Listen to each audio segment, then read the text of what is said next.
बिस्मिल्लाहिर्रहमानिर्रहीम।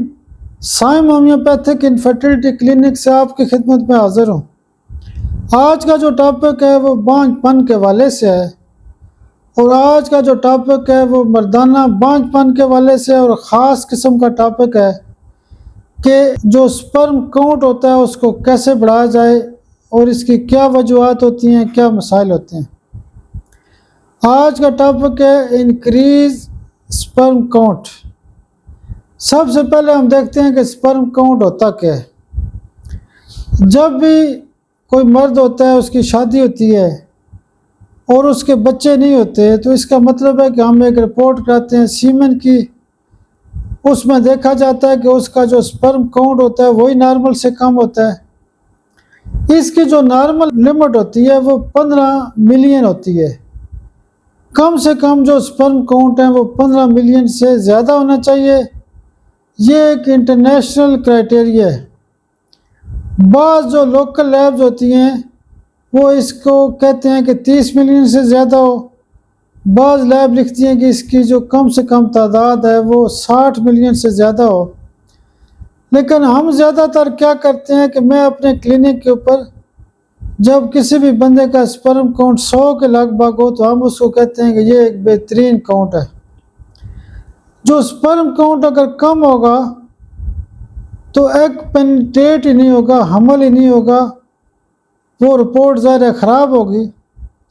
अगर किसी बंदे का स्पर्म काउंट नॉर्मल से कम है तो उसकी जो चंद एक बड़ी वजूहात होती हैं, उसमें जो मेडिकल के हवाले से जो मसाइल होते हैं, सबसे बड़ी वजह होती है वेरिकोसील। वेरिकोसील एक बड़ा मसला है।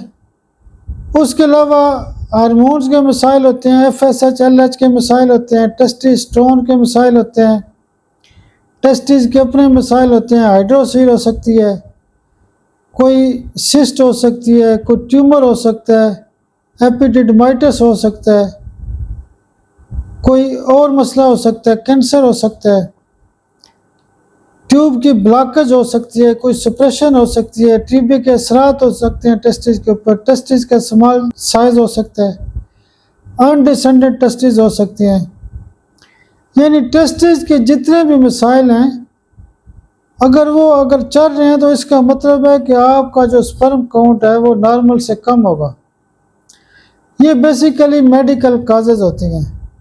अगर कोई बंदा इंग्लिश दवाइयाँ खाता है, किसी को टीबी हो गई है, टाइफाइड हो गया, किसी को कैंसर हो गया, तो ये जो मेडिकल काजेज होती हैं, अगर किसी को वैसे स्वेलिंग हो गई है, कोई और चोट लग गई है, सर्जरी हो गई है, या वो इंग्लिश दवाइयाँ खाता है, तो उसके असरात भी जिस्म के ऊपर हो सकते हैं, टेस्टिस के ऊपर हो सकते हैं। उसके अलावा जो जनरल एक वजूहात होती हैं, स्ट्रेस एक बहुत बड़ी वजह है।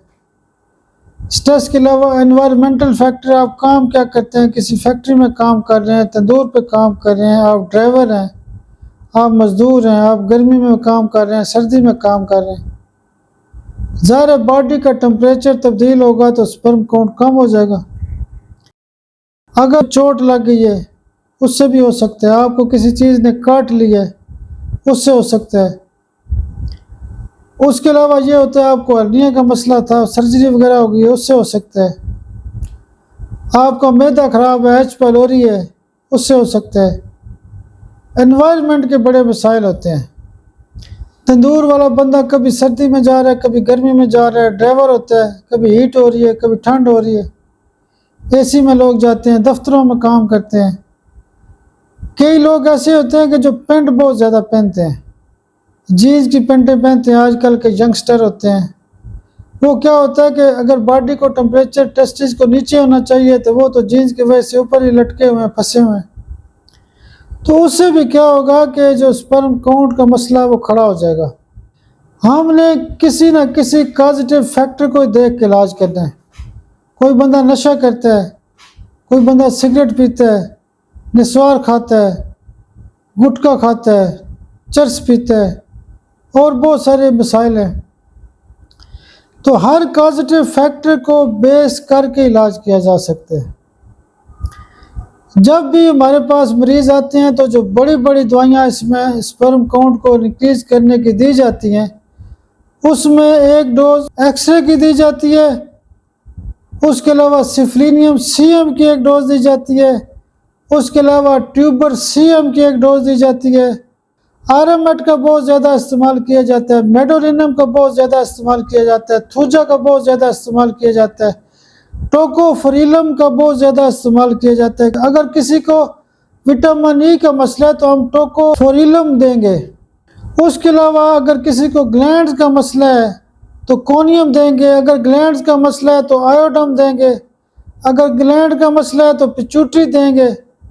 बाकी इलामात के मुताबिक दवाई दी जा सकती है। अगर वेरिकोसील है तो उसको इलाज करें, हार्मोन्स का मसला है तो उसको इलाज करें। जो दवाइयाँ ज़्यादातर स्पर्म को बढ़ाने के लिए यानी कोड को बढ़ाने के लिए इस्तेमाल की जाती हैं, ये 8, 10, 12 किस्म की दवाइयाँ होती हैं जो ज़्यादा इस्तेमाल की जाती हैं। आप मेरे लिए दुआ भी किया करें, अल्लाह पाक आपको भी सेहत और सलामती दे।